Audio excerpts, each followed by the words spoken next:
For anyone listening and you're in a job that's really feels good on paper, like you have everything that you think you need, you have a good salary, I had unlimited PTO, I was traveling the world with this job, I was making good money, like all of these things. And Totally get it. I had the idea that I wanted to leave, but I was ignoring it for a long time.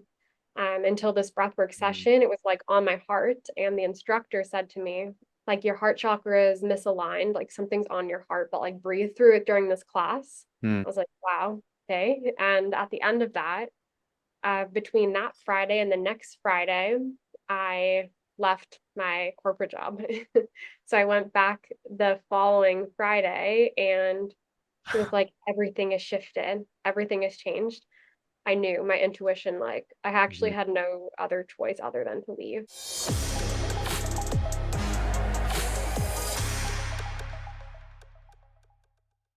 All right, folks, here we are with another episode of the Seeds of Success podcast. This is your host, Colin Walters, and I'm so excited to be back.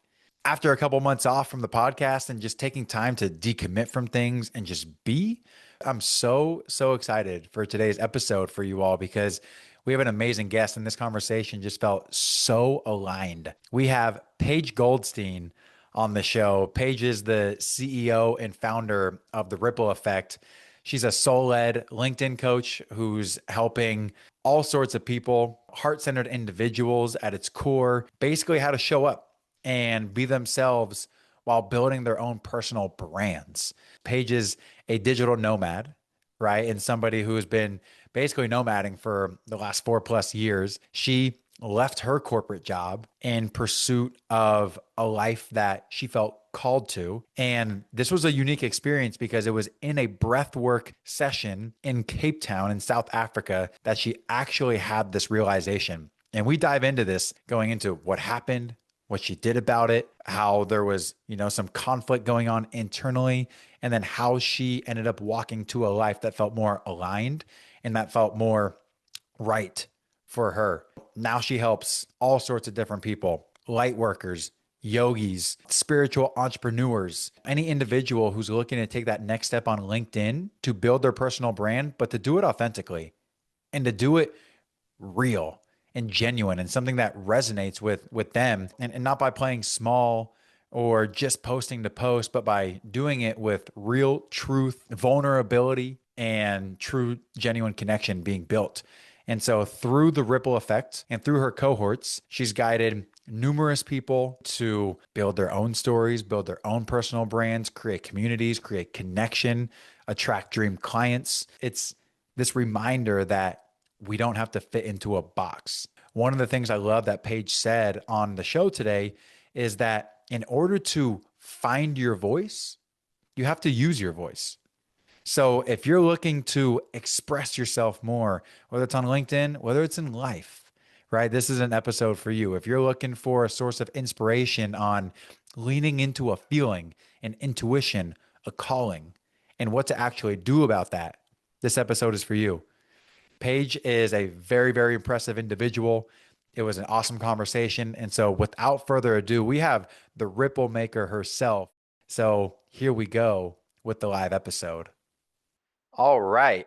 Here we go. Ladies and gentlemen, welcome back to another episode of the Seeds of Success podcast. It's been a little bit of time since taking sabbatical and stepping away for a little bit, and I'm excited for a special guest that we have on the show today, Paige Goldstein. Paige, welcome to the show. Hey, so excited to be here and yeah, welcome back. And I'm so excited for today's conversation. Yeah, me too. It was just for the audience listening, it's been a couple months since the last episode, and after traveling for about 6 months this year, came back and Paige and I got connected on LinkedIn, which is how we're talking here today, just the power of what we'll talk about today, authentically connecting and authentically putting yourself out there can lead to is connections like this. So we're excited for the conversation here today. And Paige, with that, I'll let you go ahead and just introduce yourself and provide the audience a little bit more about who you are, some background, and then we'll kick things off from there. Yeah, I'm so excited to be here too. And it felt so aligned just with you being on sabbatical and traveling and getting your yoga teacher training and Yep. so Yeah. much alignment. And when I've listened to past episodes, like a lot of the questions you ask are questions that I ask. So it's like Mhm. so aligned. Yep. But my name is Paige Goldstein, and I am the founder and creator of the Ripple Effect, which is a global movement to get more soul-led content on LinkedIn. Mm. I've also been a digital nomad for the past 4 years, and I'm originally from Massachusetts in the US. So I've been in the corporate tech space and the marketing space and sales space before. And last April, so April of 2024, I left my corporate job after a breathwork session. So got Mhm. really into these natural modalities. Um, and yeah, here I am today building the ripple effect and just really passionate about creating online authentically and also how that transforms you into being more authentic in person as well. So cool. And I feel so inspired by you. And I'm like your biggest fan right now because I just think that, listening to your intuition is something that we learn over time, or at least that's been my experience. And it sounds like this is, listening to your intuition and what feels aligned for you in life and what does not feel aligned for you has led you to this moment where things seem and feel right.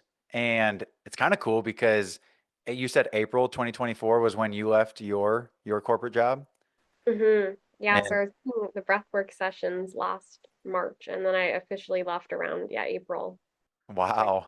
It's so cool because my I was April of this year where I left my corporate type job and set off on sabbatical. I think you're a couple steps ahead of me in in the lineage here, as I'm still without a job or like a mission, so to speak. But very cool. And I think I'm still kind of curious about this breath work, right? So I mean, this was a breathwork session that changed the entire trajectory of your life. And so, for those that either may not be familiar with breathwork, maybe if you can describe that a little bit, but also like what happened in this session and like what happened after this session to lead you to this point.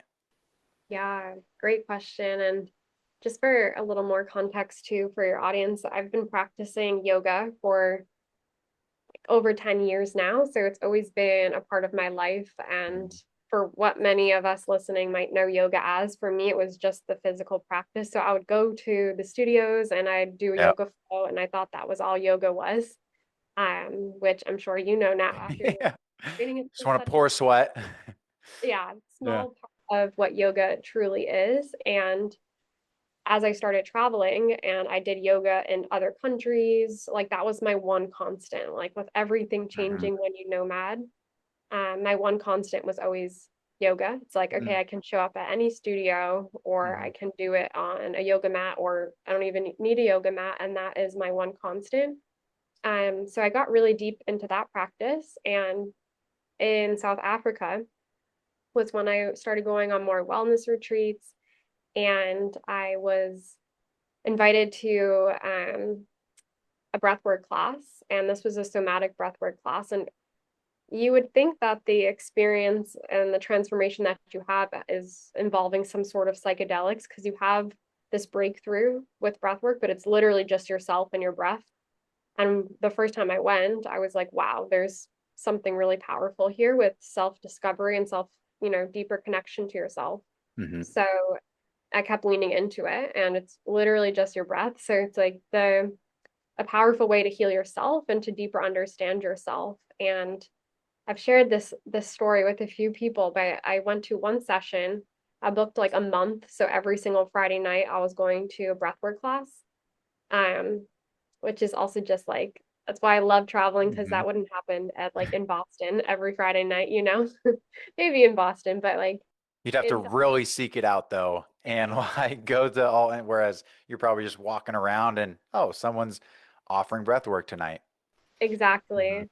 And so it was on my mind to potentially leave my corporate job, but for anyone listening and you're in a job that's really feels good on paper, like you have everything that you think you need, like you have a good salary, I had unlimited PTO, I was traveling the world with this job, I was making good money, like all of these things. And Totally get it.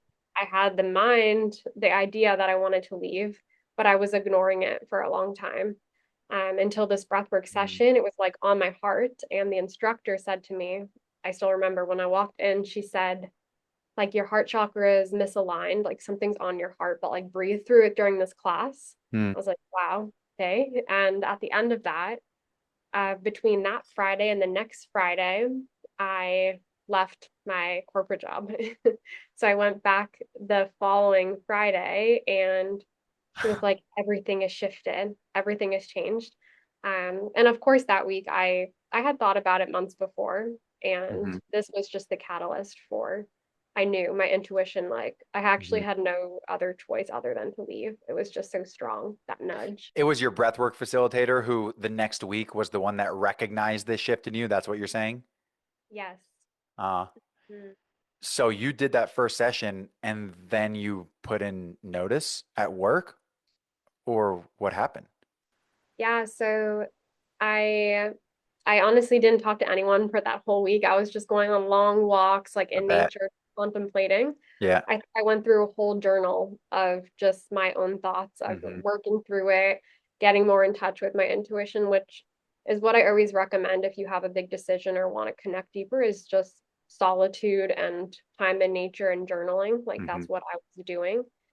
And yeah, I just had this calling that I wasn't fully happy, like what was once my dream job, and I was so grateful Hmm. for the company culture, the opportunity to travel. I loved it. I just didn't anymore, and then I realized that it can be your dream job, but it doesn't have to be your dream job forever, and that you can evolve. And from there, I left, yeah, and Wow. that whole month after in Cape Town, like was just synchronicity after synchronicity Wow. in my house. My friend would be like, "Oh my God, I can't wait till you get home because it's a movie every day when you get back of just signs everywhere." Um, and yeah, that leads me into at that time I was writing on LinkedIn Hmm. before at the company. And when I left, it basically was like I have two decisions. One, I stop posting until I have a title, Hmm. you know, the ego title. Unless I have this, I can't show up on LinkedIn. Or I can lean into who I truly am and talk about this whole journey and talk about leaving and being authentic and that I have no idea what is next. And that's what I chose to do. Mm. That is so, so powerful. And it just is how I think about this is, we have these seasons of life and we have these chapters of life. And, to be in the corporate setting where everything, like you say, on paper looks good was probably fun to a degree too. And you probably learned a ton. Like my story is so, so similar. Like we are so, I know. so similar in so many ways. It's wild. Um, but it was like, I still, if I could go back, I would do everything. Most likely, I would do it all the same again because it has led me to this spot as it's led you to this spot. And it's like my time in corporate and in tech sales, like it was an amazing time to learn, to grow, to connect with just high quality individuals, to learn about business and sales and all these things, and also to eventually lead my internal compass to know that there was something else I needed to go do, which it sounds like this ultimately led you to these thoughts you were having. Then the breath work session is what ultimately catapulted this like feeling of like, wow, something needs to change. And then your week in solitude basically was like the clarity that it sounds like you found in that week. All while being in Cape Town, South Africa, which is pretty Which cool. which has the best Mm. energy of anywhere I've been. I've been going back to Cape Town for the last 3 years. You go like once a year. Yeah, every so what's nice is that our US winters is their summer. Mm. So It's it's perfect. amazing It's perfect. in that time. Yeah. And traveling this year, I've heard so many great things about South Africa. I've had like multiple people recommend it. So Super cool. So Yes. question for you, and it's I think like another thing that I would like to point out is, from the breathwork side of things, yeah, it's like I had never really, seen it or really heard of people doing it here. Like based in like the greater Seattle area. And then I went to Bali and Thailand this year and it's everywhere, right? So it's like you get around these conscious communities, energy driven communities, and these things just become, you know, um, opportunities to experience. And so like props to you for stepping into that and going for it, and I just think that there's so much value in trying new things, with this idea that we don't know what we don't know until we try things, until we do things. And it was like, it was actually my VP of sales at the previous company that I was at, who he was the one when I was taking sabbatical. He specifically told me, do breath work and go and do as much breath work as you can. And so he was like my inspiration for tapping into that. And so it was just like, more alignment from that sense. So it's very cool to hear this. And so then you had this decision. So LinkedIn's like, this is your platform. This is where you help, soul-led individuals and founders and leaders and, people express themselves authentically on LinkedIn. But I want to go back to that decision that you made because you mentioned it was basically two-pronged decision. You could either stop posting until you got some title or something that you felt like more, corporate-esque, or you could just share your story and share what you were going through. So like, how did you work through that? What did you, well, obviously we know what you decided, but like, how was that decision-making process for you and what did you do and where did it lead you?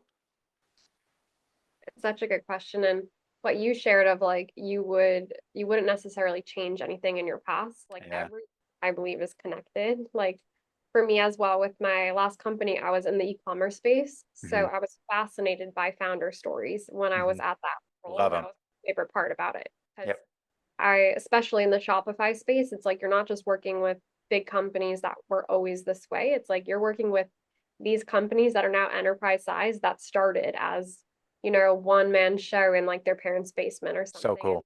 that always excited me. Yeah. So I truly believe it's all connected. And what I learned there was just the power of personal brand, storytelling, marketing, Mm. authentic content as well.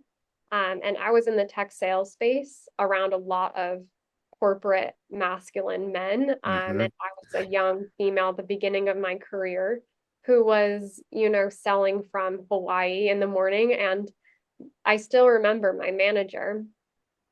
I've told her since then that she had a lot of value and power in my story now because I was building my brand only talking about the product that I was selling. And she said, like, you're digital nomading. Like, why don't you talk about what you're doing and where you are and where you're selling from? And it unlocked something in me. Mm. It was like this permission slip that I Right. think now I'm giving everyone. And my work with the Ripple Effect is we need this permission slip. It's silly, but we feel like there's all these rules and restrictions on LinkedIn that we have to follow. Um, and truly, when I didn't follow those rules that we think we have is when I grew the most. Hmm. And what I saw happening when I was at my company is I was booking inbound sales. So then my job became simpler because people knew what I was selling Hmm. and then they would message me when they needed it. And so I was traveling, hitting quota, surpassing quota with inbound messages. And I was like, LinkedIn is this gold mine for uh, branding and for being known for what you talk about. You're creating your own reputation by what you say, and we have power over that. Hmm. Um, and the other piece of why I started branding after, even when I left my corporate job, was I wasn't seeing anyone leave their jobs on LinkedIn. So when I had this gut feeling to leave, I thought I was crazy. Like I called a few friends, one friend that I actually met in Costa Rica, and we're connected on LinkedIn. He posts a ton on LinkedIn and he's in the coaching space as well, the conscious coaching space. Hmm. I called him because I knew that he had left unaligned jobs before. But the biggest catalyst was like I if I want to see this, then I need to be this. Really, that was the biggest shift for me. I I love wish that. I saw people leaving their jobs authentically, vulnerably, Hmm. that they weren't always getting the promotions or the excited to announce posts. Like there's something that happens on the other side Hmm. that we're not seeing. And that was my goal and my mission, was to be vulnerable. And on the spiritual side of things, I was going through my dark night of the soul. So I was quite depressed and Hmm. figuring out stuff of who am I without these titles? Hmm.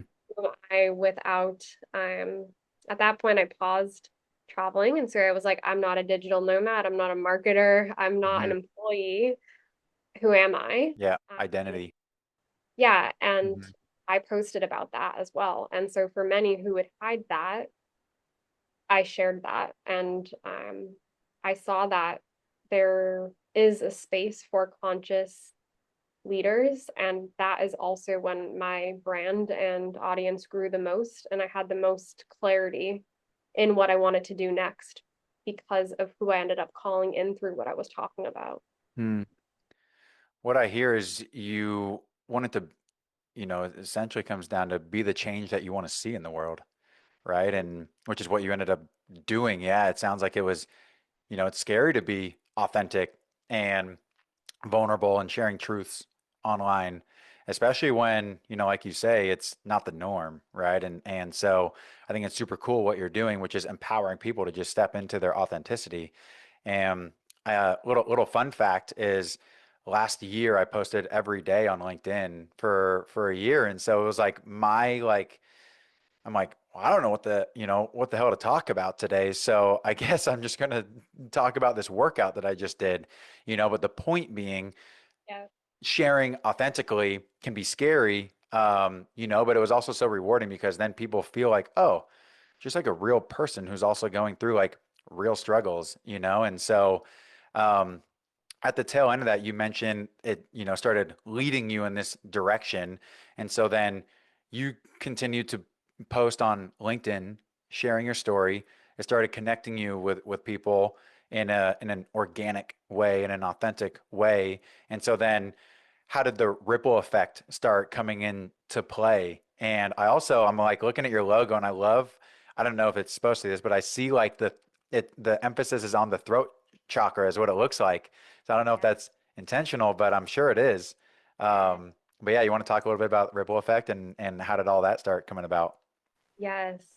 Yeah. So there's a part of the story before the ripple effect, which is important to share, which is one, my advice for anyone who is choosing to take a sabbatical is to be present and be on sabbatical. Because Hmm. the only thing I wish I did better was actually just being instead of doing. I had such a hard time shifting into I'm off. Like, let me just be off. I was always trying to Hmm. figure out what the next thing was. Was this when you were in South Africa after you decided to leave the job and then you basically were there like another month you mentioned?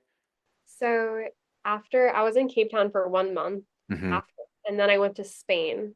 Okay. I was in Tenerife and the Canary Islands. Cool.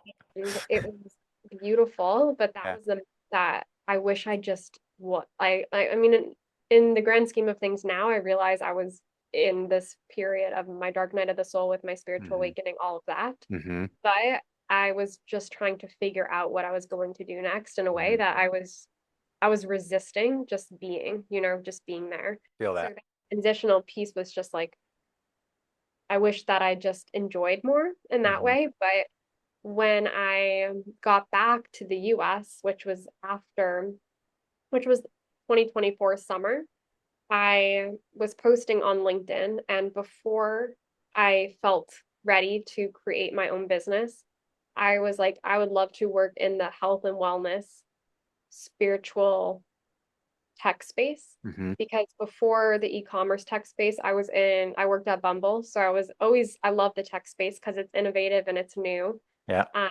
and so I was like, if I stay in the tech space, I only want to be working for ideally like a breathwork app.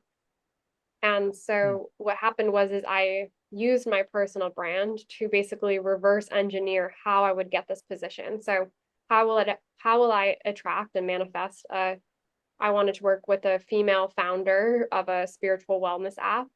And so it was super intentional. And what ended up happening was I met on LinkedIn the founder of an app who was looking for head of partnerships, and I started working with her. And at the same time, I was Hmm. thinking of the ripple effect without the Hmm. name the ripple effect, but like LinkedIn coaching, but I don't Hmm. want to do life coaching. Like, I don't think I can just do life coaching in general. All these Yeah, ideas, I had 100 ideas. I bet. And and I was like, I could do LinkedIn coaching, but I have no idea what I want to call it. And I don't want to call it LinkedIn coaching because it's not about LinkedIn in a way. Hmm. It's bigger than LinkedIn. Hmm. So I don't want to like make myself small in saying it's just LinkedIn. It's like a bigger movement. Hmm. And so I didn't start it yet. I started at that wellness app. The first day I start, the founder asks if I can help her and the team with their LinkedIn personal brands. Hmm. They don't know how to talk about spirituality on LinkedIn. And because they don't know how, yeah, like how to be their true selves on a platform like LinkedIn. And I was like, okay, It's like sign. the perfect fit for everybody, of Yeah. course.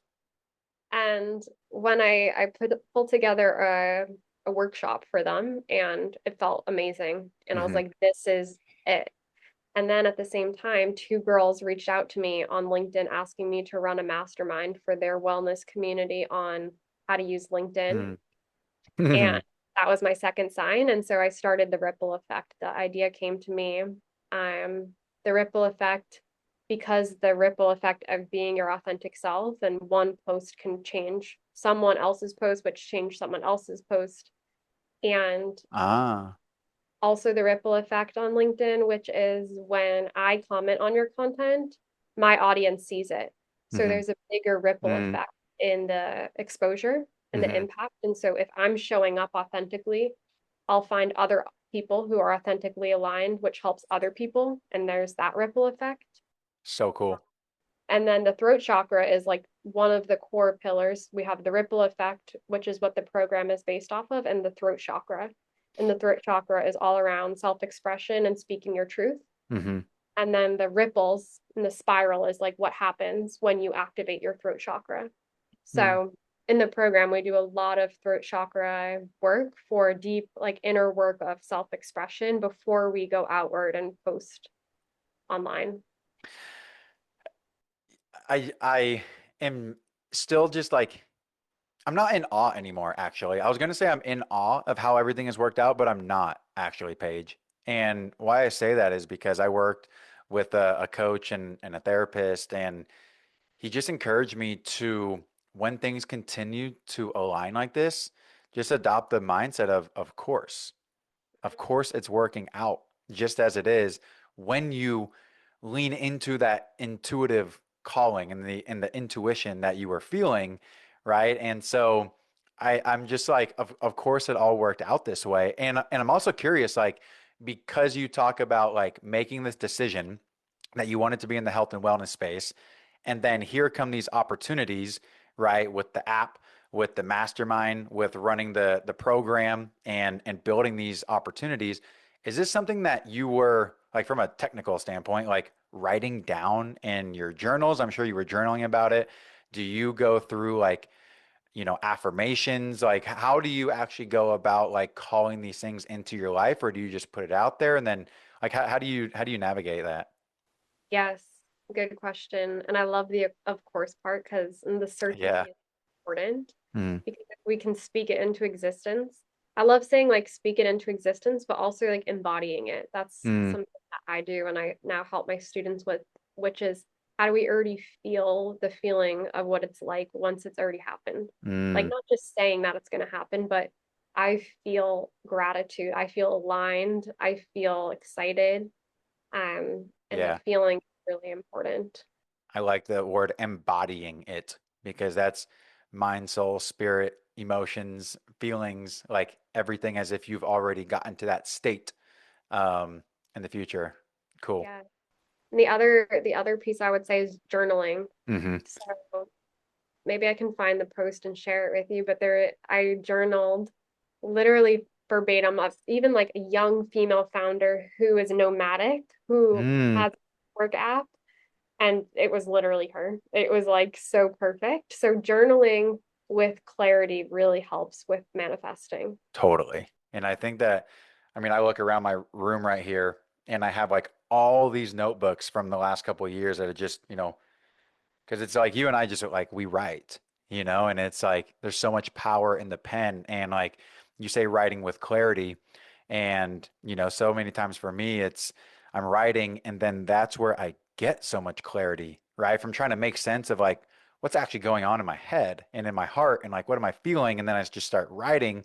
I know we'll probably come back to this book later, but just because it's top of mind, like Artist Way, Morning Pages, right, is like just so powerful to just sit down and dump these things out onto paper. The Artist Way, essentially, if you even read like the first chapter or not even read a page out of this book and just do the exercise of the morning pages, right, where it's writing 3 pages in your journal each morning, right? And just doing that, there is so much clarity that can come through and into your life. And so I know that this has been powerful for you, Paige. And so, what would you like to share about Artist Way and writing and power in the pen? Yes. Yeah, it's one of my favorite books, and it's actually something that I recommend to every person who joins the Ripple Effect cohorts is to read that Mm, because it's so powerful to think of yourself as a creator and how to capture these what I call like downloads. And the Artist Way as well as the Creative Act by Rick Rubin, they have similar philosophies. hmm Also Big Magic. That's another good book too of just how I view creativity and how I view writing is very much like from the spiritual lens that we are vessels for ideas and an idea will flow down to us and we either take it and create it, write about it, express it through art, through photography, or it moves on to the next person. mm. Um, and so that's how I view creativity. It's a wild concept. Like, I think that's actually super important to go back to. Maybe if you just want to emphasize that again, because we discussed this exact point in our yoga teacher training that I just went through. And it was our meditation teacher who was mentioning, I think it was like, I could be so wrong here, but like J.K. Rowling either got an idea from somebody who let it pass, and then that person like talked to her about it in the future and said that she had this idea and then it just like moved on to the next. So maybe can you just hone in on that again? Yes. And this is how I think a lot about LinkedIn. This is like a very big concept to share. I don't talk Ah. a lot on podcasts, but like collective consciousness Mm-hmm. and the power of raising the level of consciousness because when we have one thought, it can shift. If you believe in collective Mm-hmm. consciousness, like we are all one, then one higher frequency, one thought can change someone else's thoughts too. So Mm-hmm. that's my view on collective consciousness. Like Mm. that's why when you have a thought, someone else might have the same thought, or you get these signs through other people. But I'll share again those books, which is Mm. what you mentioned, The Artist Way, Big Magic, and The Creative Act. I love Rick Rubin, which Mm-hmm. my role model, which is funny because if you I told one of my friends that and they Googled him and they're like, oh wow. Yeah. Like, Like the big gray long hair and the like yeah. blue light glasses. And I'm like, Mm-hmm. yes, him. But I mean that all thoughts are not necessarily ours, and that when we do our own inner work and raise our level of consciousness, we are more open to receiving these downloads. And we either choose to bring this idea to life. Like I truly believe that I was just a channel for the ripple effect. I think that LinkedIn has Mm. needed this for a very long time. I just felt the calling and created it. And I believe that with a lot of creators. Also, the podcast, Jay Shetty's podcast, there was just an episode with Madonna, which I've listened to, I think, 5 times now. I'll have to send Mm. you it, Colin. But it's all around this concept of um, collective consciousness and getting downloads. And that's how founders are made. That's where creative ideas come from. And we just choose to bring it out. Well, I can't wait to listen to that. Can you specifically, what does it download to you? You've Yes. mentioned it a couple times. It sounds like I have a general idea, but I want to understand like what to use, how do you specifically define this or think about this? A download. Yes. So I believe that we get these and it's interesting because how we talk about it in the ripple effect cohort, that's why I say it's a LinkedIn coaching program, but it's this spiritual twist on it because Mm. everyone who joins the cohort, we're journaling. Like I don't use AI. I don't just like copy and paste a template that's going to go viral. Like they come from my journal, Hmm. and then I choose what needs to be shared with LinkedIn. So when I say download, it basically means, I guess, like a message from the universe, a message Yeah. from my intuition. Yeah. I feel like the world needs to know. And I'll share an example. Something that just keeps coming up. I think that's a good way to put it. It sounds simpler. Hmm. Something that just won't leave your mind. It Totally. just keeps popping up. Like that's kind of a download, a nudge. And I have the really big nudge to like simplify spiritual concepts on LinkedIn. Mm. So one nudge that just kept coming up was to write and talk about how we all use spiritual words without even realizing, which, for example, is like, I'm sick to my stomach, or I got goosebumps, or I got chills, or that gave me a bad vibe. And I kept thinking about this idea and I was like, okay, let me post about this on LinkedIn. And I saw in the comments how many unlocks this had for people because they're like, oh, yeah, I do say this. And like, I guess I am in tune in some way. Hmm. So that was something for me that just kept being like, you should talk about this. You Hmm. should talk about this. You should talk about this, which I think is how writing happens. And Hmm. when you say like morning pages where everything just kind of flows, that's also, I think, like stream of consciousness. Like, Totally. think about it, it skips our logical mind. We just write it down. Hmm. Hmm.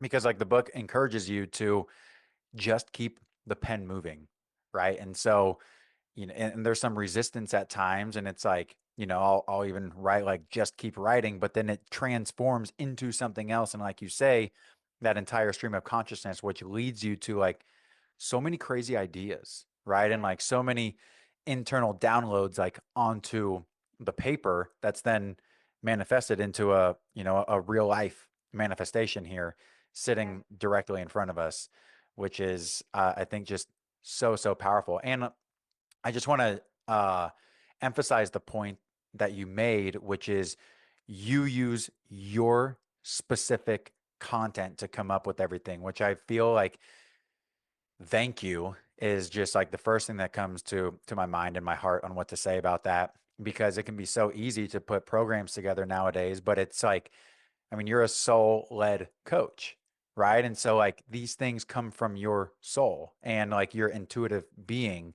And so that is ultimately what you're sharing with your cohorts. And so I feel like it's just like the most authentic way that you can be conducting this, and for lack of a better way to say it. But yeah, so just writing, I think that we both can connect on that aspect of how powerful writing is, how powerful the pen. Um, so you have another cohort coming up, and so light workers, right, is kind of the concept that I'm seeing. So you want to talk a little bit about this and like what is a light worker to you? How did this come about? And what do you think is important for the audience to know about this? Yes. Yeah. So, I mean, it is a version of soul-led leaders. But the term light worker is a gap that I really see on LinkedIn. I mean, there's a lot of light workers on there that might not even necessarily know they identify with that title Hmm. yet, but it's Hmm. someone who comes here to help the world awaken. That's their purpose here in this lifetime, which can be through a bunch of different modalities, but it's bringing light to the world. It's the simplest way to say that. So Hmm. often this comes through healers, yoga teachers, with a certain purpose to raise the frequency of the planet. And oftentimes, light workers, healers, people in this space retreat to retreats or yoga studios or a certain country, right? Like we have a population you mentioned, like Bali is like a conscious space. Hmm. And while I do the same, and I think that's amazing, I also think that where we can spread our light, where we're least expected, that's when we're going to have the most impact and the most power. And there's work to be done there because we have resistance. Or I talk to most Hmm. friends who I consider light workers. And I also want to note too that you don't just have to be like a yoga teacher to be a light worker. Like a lot of entrepreneurs are light workers, and their mission is just whatever they're creating, they have this greater mission or goal, and that's Hmm. to help others. So, Hmm. um, anyways, I see a lot of people who go through an awakening or leave their jobs, and then they either delete LinkedIn, right? Because they're like, thank God I'm out of corporate. I can delete Uh-huh. this. Or I meet friends who've never even created a profile because they're like, that's not for me. Like, what am I going to do on there? I'm not like a VP of sales. I'm not going to be on LinkedIn. And so my mission really feels like it's to bring light workers on LinkedIn, where I believe that these voices arguably are more, not more important, but they're just as important as these voices that are on LinkedIn now. Hmm. And so we have Hmm. people talking about their KPIs and their Hmm. metrics, but I want to see a world where we also are talking about um, raising the consciousness of the planet. And this comes through light workers or authenticity of stories of people doing things differently. It's not all only one way. Hmm. And there's a shift happening on LinkedIn right now where it's not just for resumes, cover letters, applying to jobs. It's a spot to own and establish your personal brand and to network and connect. And if light workers can lean into connection, that's the power. Like this is a gold mine for connection and for impact. And I believe LinkedIn is the path of most resistance, right? It's a corporate, masculine, rigid, structured space. LinkedIn tries to actually put you into one box. On the experience section, you fill it out, you're in a box. Hmm. If we can break out of that, that's how we can really shift and make change. I mean, it's how we're sitting here talking today, right? Right. Is you post authentically, you share who you are authentically on your page. I was doing the same and then had been connected with another individual who she posted and shared similarly. And so then here we are actually being able to do something with it and then have this conversation to then share to like what you say, then raise the level of consciousness and frequency. So it's Yeah. like super, super powerful and like is a ripple effect as we are literally sitting here doing it. So I think it's really, really cool what you're doing. And you got me inspired because, I love writing. I would say, like, just like you, I'd say writing is like my thing. You mentioned how I just was laughing in the car the other day listening to your podcast. I think her name was Stella. It was with Stella, and you were mentioning how there's all these different mediums that you can choose on social, and you could come up with something super impactful to write on LinkedIn, in 2, 3, 5, 10 minutes. Whereas if I'm trying to make a reel, that shit takes me like all freaking day. And then I get so perfectionist with it. And I'm just like, dude, I'm just like over it. And so like there's, you know, I believe that it's also very cool to share those things and like, even from I enjoy sharing some things on Instagram, especially when I can write on it. But I just love how you talk about honing in on what are you best at and what are you specifically best at from the sense of being able to effectively impact the world in a positive way, like that is suited towards your skills and gifts. Sorry, you looked like you were going to say something. Yes, I so agree with you. And I think that goes back to just knowing yourself, right? The Hmm. self-discovery. Totally. Where do I want to create? Like I talked about the episode Madonna was on. Like, of course, Yeah. she creates through lyrics, but she sings. And a lot of singers Hmm. actually are light workers. They Hmm. have a They're channeling.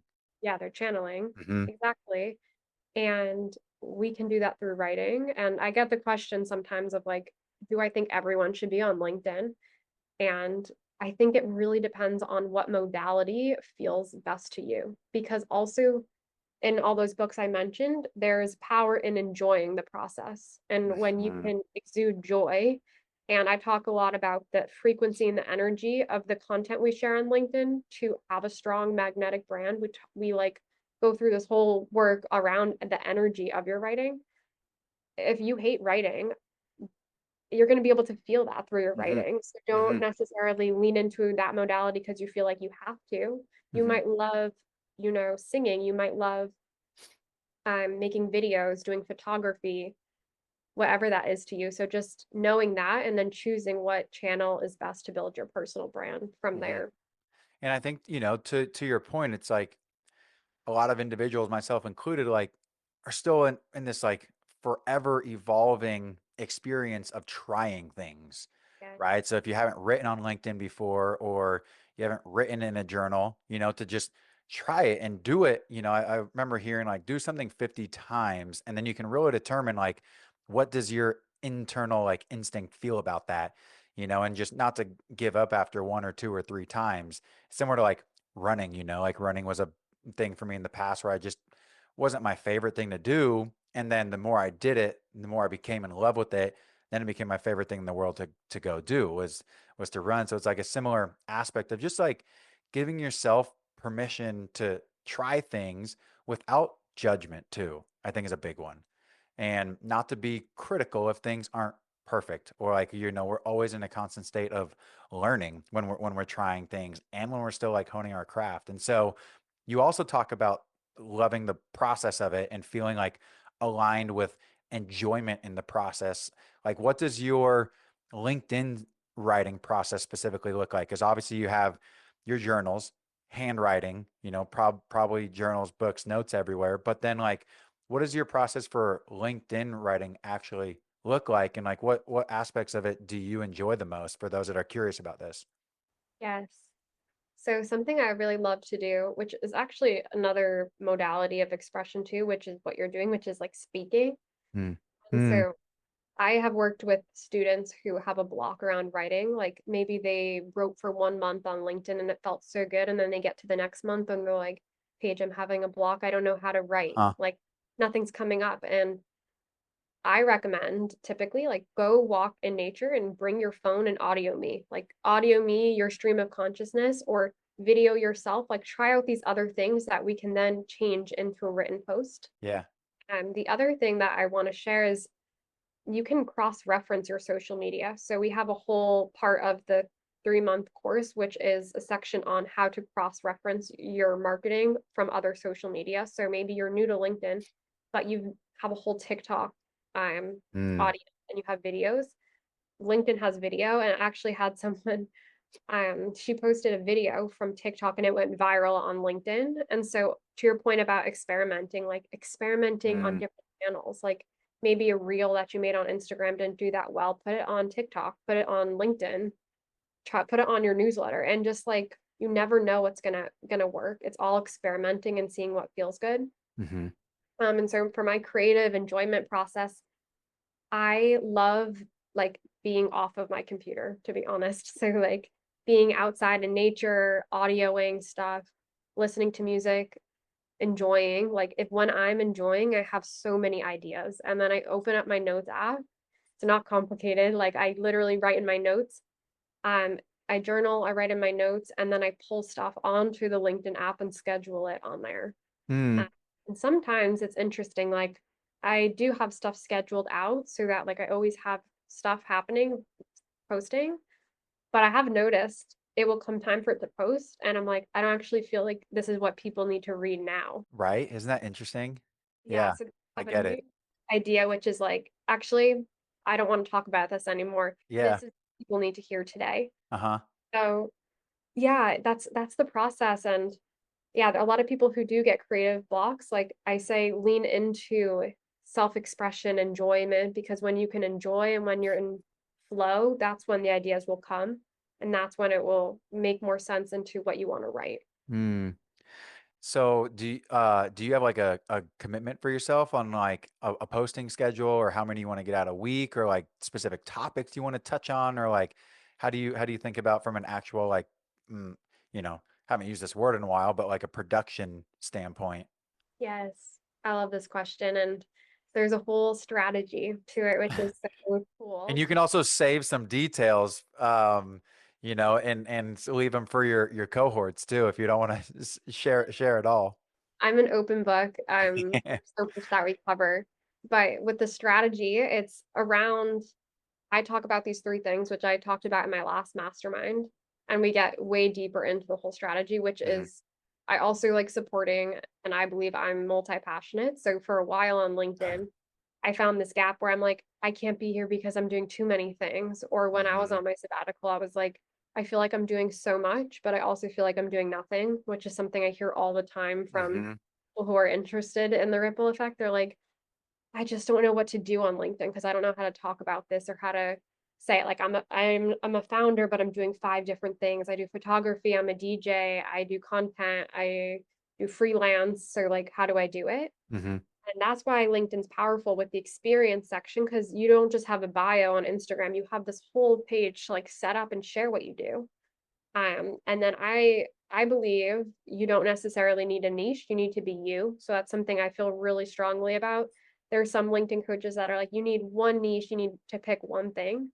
But with the strategy, which I talk about knowing how you want someone to feel when they read your content Mm.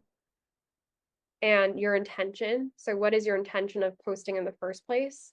And then who do you want to attract? Like, who are you actually writing Hmm. for? So many people on LinkedIn do not actually know how you want people to feel, who you want to attract, and then your intention. And so you're just writing to build a brand, but it's not going to be the strong brand that always makes people feel the same way. And you're always talking to the same person. And when you have those three in place, you can embrace your multi-dimensional, multi-passionate self because you have this core essence of your brand. Hmm. For somebody that doesn't have those three things figured out, or maybe they're like, okay, I know I want to write this post. I think, I know how I want to make them feel, but I don't know who I'm writing for yet, right? Like ideal customer profile, so to speak. Like, what would you advise to them? Like, just keep writing, and then something like is formed over time, and just keep sharing. Like, sharing is better than nothing, or how would you think about that? I love this question. And I also believe in to find your voice, you have to use it. Like, I think Mhm. so many of us, we Ooh.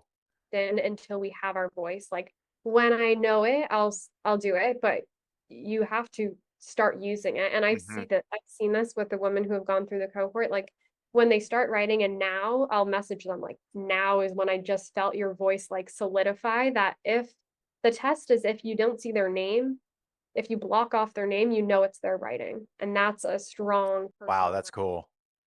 That's cool. And it can come through Hmm. in ways of emojis, right? Like there's if someone sees the spiral emoji, your brain kind of goes to, oh, the ripple effect, oh, Paige, oh, LinkedIn. Yeah. And so we come up in the Hmm. program with your own unique personal brand emoji, and I help you with that based on like colors and branding, and based on what you're doing and who you are. And it just feels natural and good to use. And little things like that, there's psychology to memorability with your brand. Hmm. Uh, and if you don't know who you're writing for, yeah, use your voice even more. Hmm. And it's this version of self-discovery. When I started, I didn't know who I was writing for other than like I knew that I was interested in health and wellness and spirituality. And Hmm. so it's about you, but it is when you establish your brand even more, your personal brand is actually about who you're talking to. And that's where people don't necessarily fully grasp. It's like Yeah. it's about yourself, but it's about your reader because Yeah. your reader wants to feel seen in what you're saying. Whoa. Um, I just love what you said, which is in order to find your voice, you have to use your voice. It's so good because, even like myself, oftentimes I'm like searching for something or searching for, me or my voice, but it's like you actually have to go and engage with the world and put yourself in these situations of being authentic, being vulnerable in order to like truly start finding more about who you are in these moments, because that's when we can really shine and come out, and that can come through writing, conversations a lot for me also. It's like with conversations, you learn about yourself. What am I excited to talk about? What feels right to talk about? Where do I get natural energy from? What drains me? Right. And then we can start finding those things. And it's like the same with writing and the same with like posting. Um, yeah, sorry, were you going to say something? Yeah, and I'll share an example too. I think that could help, which is someone who joined the Ripple Effect cohort. And in the first month, she knew she wanted to attract Latina founders. Like Hmm. she has a marketing agency and she's like, how do I find them? How do I talk to them? Hmm. I think that's who I want to talk to. And so we came up with a strategy where every single Friday she writes in Spanish and she teaches them a word in Spanish. And naturally, what that did was attract Spanish speakers. And it's like Uh-huh. there's this creativity that you can use with your brand to call in someone that you're interested in, She also would share, like, teach people a word in Spanish, but around spirituality. So she'd be like manifestation, synchronicity. So she's blending these different parts of her Oh, cool. creatively with her writing. So there's a whole strategy piece to it of like, how do we work backwards? Hmm. Like, I always ask the first session is, in your wildest dreams, what would LinkedIn bring you? Mm. And then how do we use LinkedIn to manifest your dreams? And you Mm. have 100 free connections you can send out every single week. And so we also use those every single week. I send 100 connections, and I think of those as like my life could be changed from 100 new people that I meet. And that should really excite you because that's Wow. 100 new potential opportunities, clients, partnerships, impact, ways for you to inspire others. So I think rethinking about how we think about LinkedIn can be this like magical space of manifesting what you want. It's so cool because it's like, the general idea of what I would say the general population perceives LinkedIn to be is this like corporate, kind of like what you mentioned, like corporate, masculine, dominated, like here's who I am in business specifically, and here's my KPIs and metrics and promotions, all these things.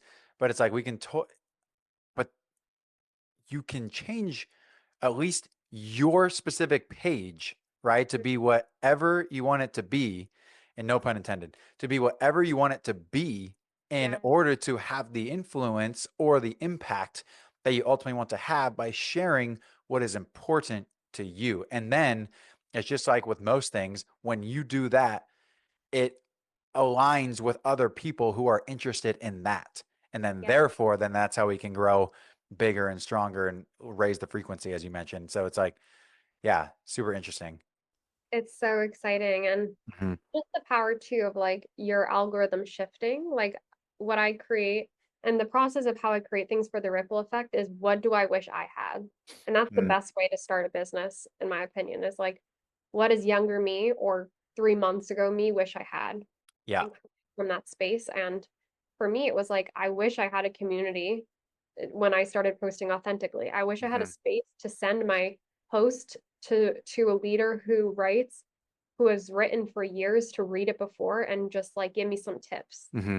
or make me feel better about it. I wish I had a space to send it so that I had like instant comments and a boost. So I'm not just like, I remember posting something raw from my journal and having like one like, and that happened for a long time and And just being that's like, ouch. like, okay, yeah. Until now, it's like, okay, I have a post that hits like 800 likes, and it's like, wow, I wish that I had a community, especially a soul-led spiritual community that was female in a masculine dominated space, to be like, I agree with your opinion, post that.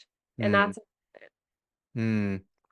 It's similar, like what you're describing around what you wish you had then, right? Is like similar to at times I will write or share something where I'm like, what did Colin from 3 years ago need? Right? Or yeah, what did Colin three, four, shoot, even like a year ago, what did he need to hear? And so, like, writing for who I've been, because I can also speak on that. Right. yeah, And it's like, that's been my path. So, for anybody still wondering, like, what can I speak on? What am I passionate about? What do I want to share? It's like, what were you working through 2, 3, 4 years ago?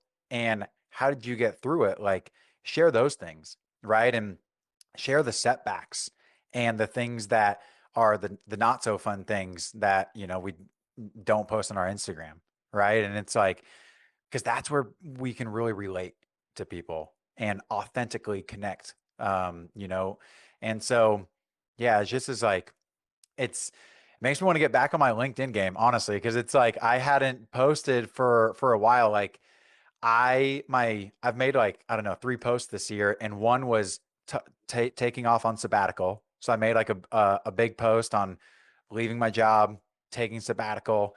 I posted one like a month later about my time in Bali, and then I posted one from like a podcast that I had done. And so it was like, similar to you, just like here's what Colin is doing in life. And if you resonate with it, amazing. If you don't, that's super cool too.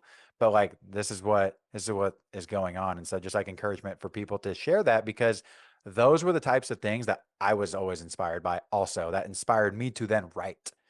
Yes. So, I love that. And the intention is so important. And even in the 3 month program, after the 3 months, then I have an online community. And so that's just specifically for people who have gone through the cohort. But it's funny, I want to share with the community. We do monthly group posts, which I love, where we all post at the same time on the same day. And I give them a prompt. And these are like different prompts that are not like LinkedIn content. okay. And the idea of that is like a bigger ripple effect, right? When we all Uh-huh. post at the same time on the same day. So that's part of the community. But one of the prompts was, what would 8-year-old self say and what would 80-year-old self say? And we're Oh, like aligned. we are like, Yeah. I've been laughing a lot of this time for how similar you and I are. Like, when I'm stuck on an idea, the first thing I'm doing is getting outside and I'm Mhm. either disconnecting totally or I'm like speaking into my phone around thoughts that are just jumbling around. So it's like I'm just laughing at how similar we are, and kind of Yeah. a kind of a good segue. I mean, maybe we can start wrapping things up here. And real quickly, just because I think it's super cool, and then we'll jump into the last four final questions. But you and I are also similar because we've both purchased a one-way ticket before.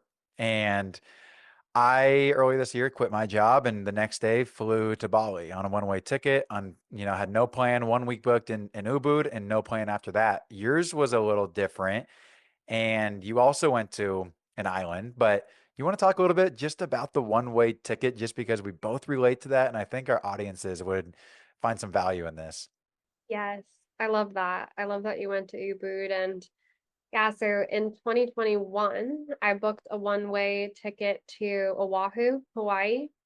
And at this point, I had secured my remote job, which is what I mentioned that was in the e-commerce space. And in the whole interview process, I told them my dream and what I was going to be doing. So I was just finding a company that was aligned to what I was going to do. Super cool. Certainty.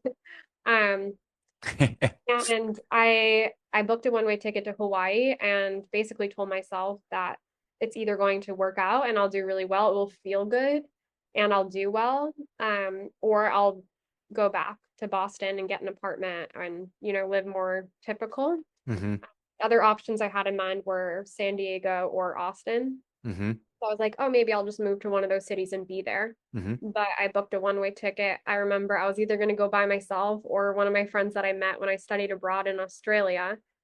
She's lives in New York, and I called her and I'm like, I'm going to go to Hawaii if you want to come. And she was like, I don't see why not. Like I wasn't on my radar, but Yeah, like say it, sure. sure. So we booked an Airbnb and it was for 1 month. And a little hack for anyone who's not a digital nomad is when you book an Airbnb for a month, there's like discounts. So hmm it's better economically to just book a month, at least a month. The more you book, the more of a discount.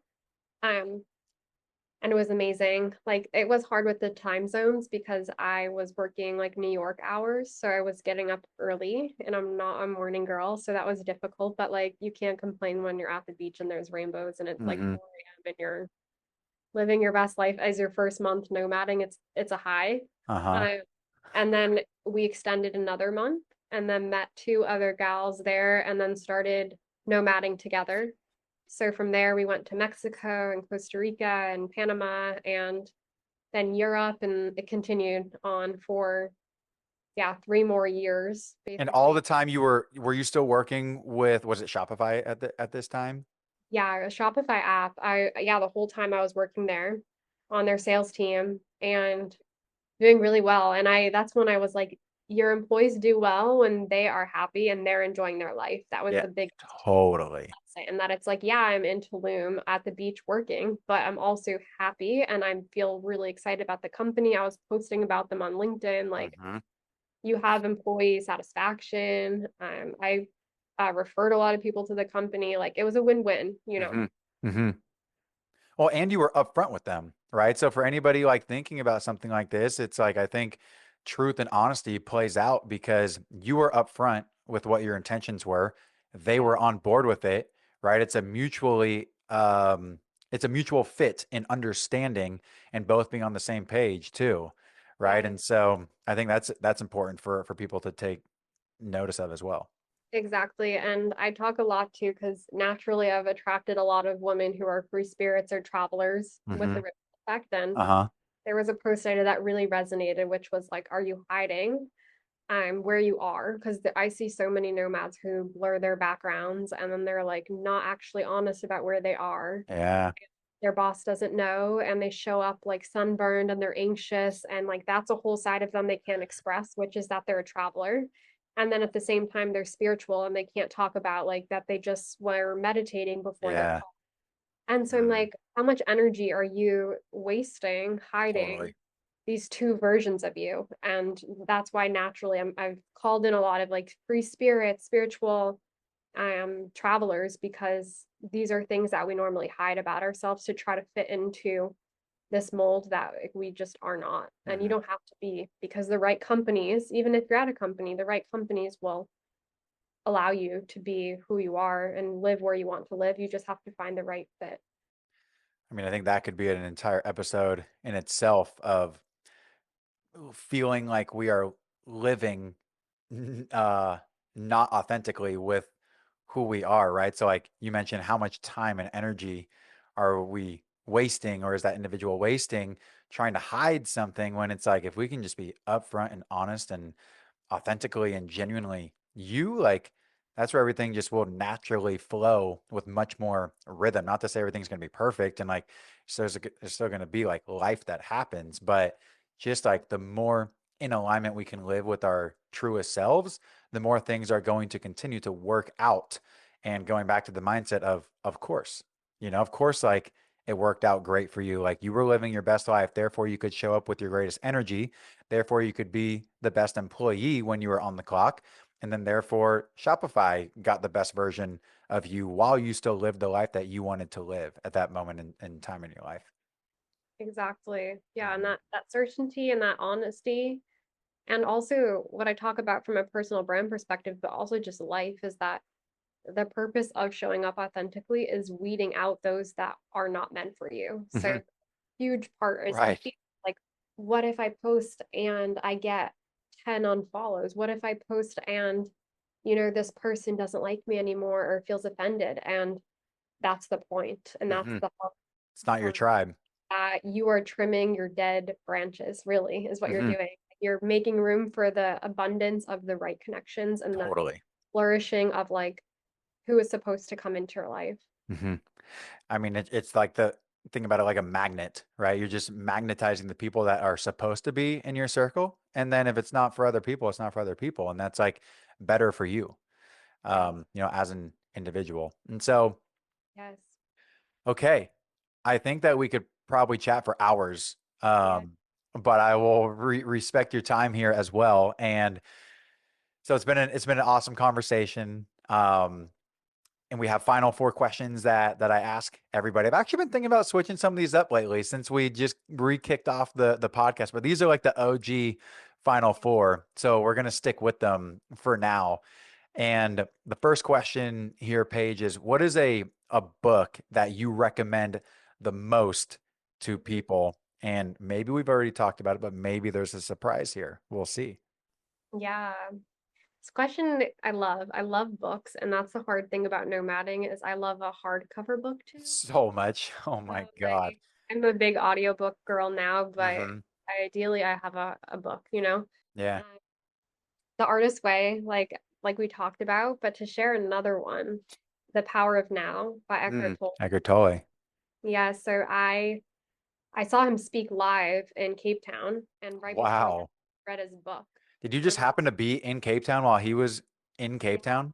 I saw him speak October of 2023. So I'm sure he like sprinkled some raised my level of consciousness, which was right before I had the feeling of leaving my job, Uh-huh. all did. Yeah. I saw him speak live, but right before he came to Cape Town live, I finished his book, The Power of Now. Huh. So Of that was course. just, yeah, Yeah. it's a really powerful book for me. So I recommend that to anyone of learning about present moment awareness. That was going through the yoga teacher training I just went through. That was the most referenced book out of all the yoga books that we had and philosophy and everything, The Power of Now, Eckhart Tolle was the number one most referenced book by our yoga teachers who have been, teaching for 15 plus years at this point. And, I think he had seen him speak live too. So, um, awesome. I still have not read the book, and I've, read a lot of books in my life. It's one I haven't read. So it feels like getting back to writing on LinkedIn and reading that book along with continuing to work through this right here is like next up on my radar. So, okay. Second question is, what is a quote or a motto that you live by? Mm, I love this. Yeah. The quote, well, it's mantra. I suppose it's how does it go? Now I'm blanking on it. Well, yeah, it's basically this, which is how you spend your day is how you spend your life. So, Uh-huh. but I like it because we overcomplicate goals oftentimes, Hmm. and if we just simplify every single day, Hmm. it's like we don't need an end goal. We just need to know how we live today, and that makes up your whole life. So how you Hmm. spend days is how you spend your life. It kind of like brings me into this thought pattern around like what do our habits look like being one Mhm. of them, right? And like what's the daily rhythm that we set up, whether it's good, bad, and different, like it's going to be a most likely a repeatable thing.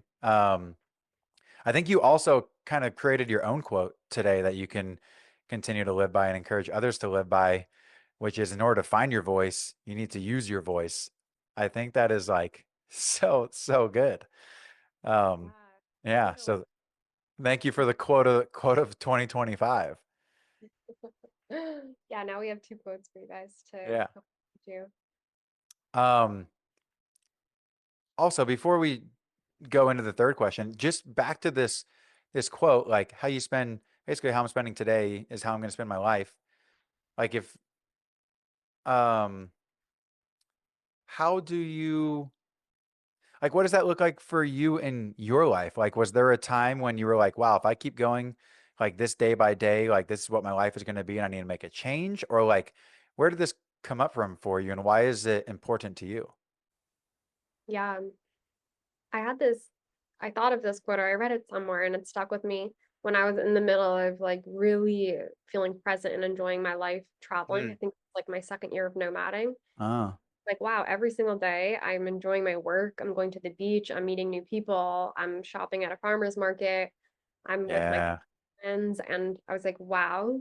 And then I also had this realization that there's a lot of people who are miserable or unhappy, Hmm. commuting, working 70 plus hours a week, and they set these goals of like one day I'll do this, one day I'll do this, one day I'll experience this. Like I'm not happy, but like I will be, and it's my dream to do this. And it's like, well, how are you spending today? Because Hmm. your day right now is making up your whole life. And so I think we just outsource our dreams and outsource our goals rather Mm, than just taking accountability and taking control of your life now and not all the. totally. And controlling the things that we can on a daily basis. And also coming back to like Eckhart Tolle's book, The Power of Now, like what are you choosing to do in this very present moment? Because at the end of the day, like that's what our life is these is an accumulation of the moment by moment in each day to day. And so that's kind of how I think about your quote also. Mm-hmm. Yeah. It kind of stems in, talking big goals and big dreams and all these things. It stems right into the third question here, which is talking about bucket list items. Obviously, you're living a life that feels truly aligned for you now, and you've had to take some big steps and leaps to make a lot of these happen. And I'm sure you've checked off a lot of the, some things that excite you a lot about life. But the question is, what's a bucket list item or a big goal or dream that you have that when you think about it, it like really sets your soul on fire, like stepping back into that embodiment phase that you talked about earlier. What is something like that for you? Yeah, I love this question. I also love all these questions because I feel like they're questions I would ask too. I But I yeah, swear we're like, we're on the opposite sides of the country right now, but like higher consciousness is connected at the midway point for yeah, sure. yeah. Um, For a while, it was skydiving, and I've gone Ooh, twice, but I want to go again, so that could be on the bucket list. okay. Where? I went in Australia and I went in Hawaii, but I'd love to go in New Zealand. So, I hear New Zealand has like a crazy bungee jump too. yes, which this I haven't done yet. That's like the next level. Something about being like thrown back up, like, I don't know, maybe. Phew. I've done it Yeah, one time. I've also skydived a couple times, and the bungee was like a very spur of the moment thing, and it was probably the most exhilarating thing I've ever done in my life. It was wild. I believe it. Yeah. I believe it. Yeah, so skydiving or um writing a book. That's a Ooh. yeah, I See, I think. was gonna ask you about this, but I didn't know if you wanted to share it. So, and I know you said you're open for anything, but I was almost gonna ask you off the record about it because I'm looking at all my journals and have this, every day I think about starting to compile them into Google Doc. But what are you thinking about with your book? Yes. Yeah, so it's funny because in June I started writing what I thought was going to be an ebook. So it Uh-huh. was like, oh, how do I create this? Not even like a lead magnet, but something to help people understand. It's about consciousness, collective consciousness in LinkedIn. Hmm. Uh, and it just got very long that I'm like, this doesn't feel like it's going to be an ebook. So I do feel like it will be related to authenticity in a spot where it's least expected with the twist of like spirituality. Hmm. What? Another thing is just traveling and my story of traveling and the message around just like we are more alike than we think we are. And like most people are good. Like this Yeah, oneness that I've really experienced through travel and just different stories of connection and feel good moments with strangers and stuff like that as well. I think is totally. life. What about yourself? I love what you said about just most people are good because I've been traveling for six months this year basically, and gosh, you just as long as you have that lens, and you look for the good in things and people in the world, like you'll see it and you'll find it. And um, it's just like the idea of travel brings me so much joy because you can live so like it can feel like you live an entire month in a day when you're traveling. And it's like when you stack those days one after another, it just is like, wow, what a full life that we can live. Whereas, even just being back home for a little bit of time, it's like back in similar rhythms and routines. And I like a routine. Um, but it's also like some of the days just kind of blend together a little bit, which is like so interesting to have this like contrast. Um, And but relates back to, like how you spend your days is how you spend your life, right? Like you yeah, can have it really does. full days. I And felt the same traveling, like, wow, like that felt like a year, really. right. Like what we can accomplish or what we can feel or experience. Um, yeah, it's really powerful, especially Yeah. when you can like, curate your environment and who you're meeting. Hmm. And just like all the way back to the very present moment. Like in this moment, what are we doing and who are we connecting with? And like adding those days up and yeah, and I think that with travel, I'll just keep it on the bucket list thing because like travel is just something like probably the thing I thought about the most was this idea of buying a one-way ticket. Like at some point when it felt right, like leaving leaving my job and buying a one-way ticket across the world and just seeing who and what Colin can become, who I can meet, like, and just like living out of a backpack for 6 to 12 months was like the number two and three goals. And so like those were the ones that I feel like I did that this year and I'm still doing that currently. And so yeah, those were some of the ones that I was working on and currently doing. And I think like some bucket list ideas that I have now are kind of lining up for this next little bit. Like who knows what actually happens here, but teaching yoga abroad is something that I'm now currently thinking about, which is sounds super exciting. In a Spanish speaking country specifically would be amazing. Continuing to travel and live out of a backpack. And then had a recent thought about potentially moving to New York City next year. And just from like, I've always thought about living in a big city. And so I was between LA, New York, Austin. I've been to Austin a good amount of times, been to LA quite a bit. But I just don't know who or what I could become in New York City. And it just sounds like intriguing for a season or a chapter of life. And so Yeah. that's how I'm currently thinking about that. And very similar to you, like always had the goal and dream of writing a book. And so those are like probably the ones that are top of mind right now. And climbing mountains. I just freaking love climbing mountains too. Yeah. Yeah. I love that. And who knows, maybe one day we'll teach like a yoga retreat or yoga class, It would not surprise me in the least if we host something in there like for August or Portugal or yeah. something. That's awesome. Um, yeah, very, very, very much aligned. So, all right, fourth and final question here comes back to something that you ask your individuals in your cohort already, which is mine's adds 5 years, I guess. It started at 65 and then I bumped it up to 85 once I had some guests on the show that were around like 60. So I was like, I should Like, probably bump that. okay, I just said it. Yeah. I They're just like, said so like what, tell myself now. it. So yeah, the question is, Paige, like 85-year-old self, like you, 85 years old, what would that Paige be telling you or encouraging you right now? And it can be in regards to anything. I love this question. And I reflect on this a lot because I think perspective is so important. I think it's so easy to get in our own heads and our own pressure and feel like we don't have that much time. And so I always zoom Mhm. out and I'm like, what would 8-year-old me say? What would 80-year-old me say? I think just like enjoy more. Like lately I've been Mm, really tuning into like the purpose of why we're here is to, in my opinion, enjoy, like literally to enjoy, to seek pleasure, whatever that means to you, and also to awaken, so to raise your level of consciousness. And so in turn, I guess what I would say to myself is, yeah, enjoy more, enjoy the process more, mm. because the process is what we're here for. Totally. I mean, the process is back to this. Kind of feels like we've built a theme as we've continued to talk here, which is back to the present moment, which is leading the day by day, which ultimately will lead the life that we live. And so to just find the enjoyment in those pieces, whether it's conversation, the process, the writing, the thinking, the reflecting, the spur of the moment things, you go do your next skydive, like just all the steps with the journey that we're on.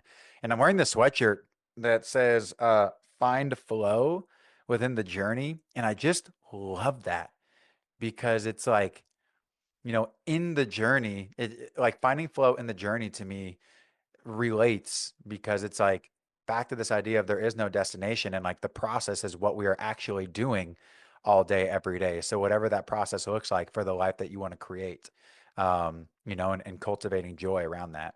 So I think that's really cool. I love that. And flow, to me, I think of water, which also reminds me of. Yeah. So it's all connected. Mm.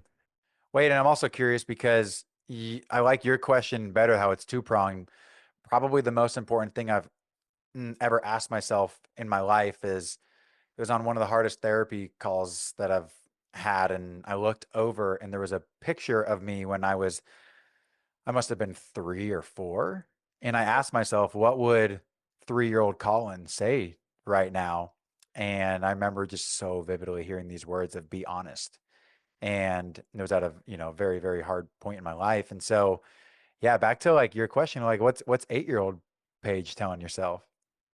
Yeah, such a good reflection point too. And I mean, for me, it's always just like in awe in a way of just like, wow, this is possible because Hmm. when I was young, I mean, I wasn't surrounded by people doing things like this. And even in my hometown, I had to seek out mentors or role models online that were living nomadically, that were entrepreneurs, because I Yeah. wasn't necessarily exposed to travelers or to entrepreneurs. And so, yeah, just proud and also just like, wow, Mm, anything is possible. It's just creating I talk a lot about like curating your own environment. Like if you can't change your environment, if you're listening to this and you're like, okay, but I can't change my environment yet, how can you curate it? So how can mm, you listen to the right podcasts. You're listening to this podcast. Like, how can you listen to more of these episodes?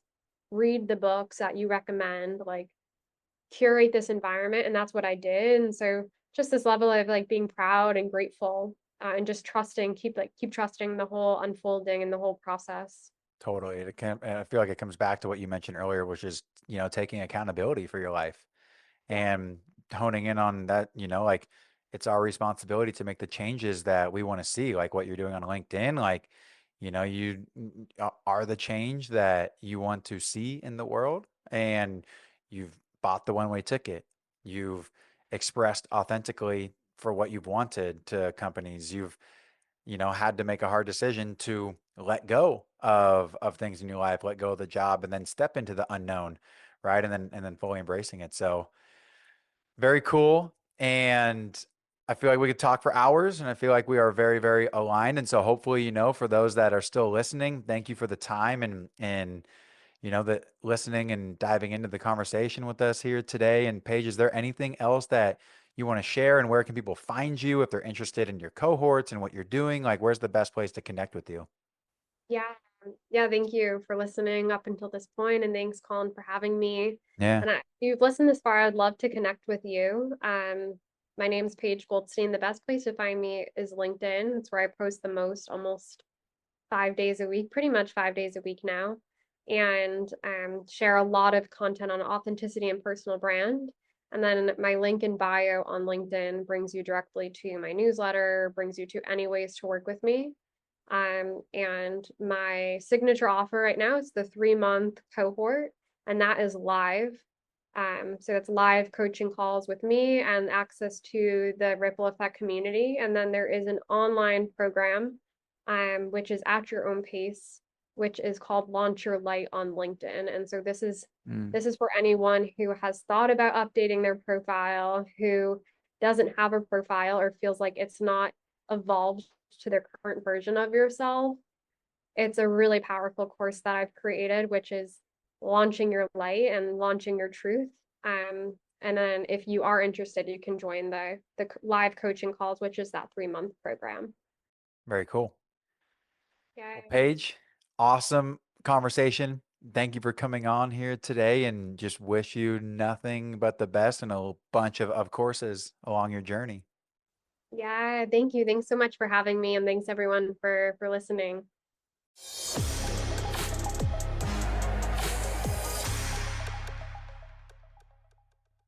Thanks for tuning in to another episode of the Seeds of Success podcast. If you got to the end of this episode, can you please do me a huge favor and leave a 5-star rating and review? This helps me be able to reach out to bigger guests and also be able to get access to special events and activities that otherwise would not be possible without your support. So if you could please take just 3 seconds and leave a 5-star rating and review, it would mean the world to me, and I will see you on the next episode.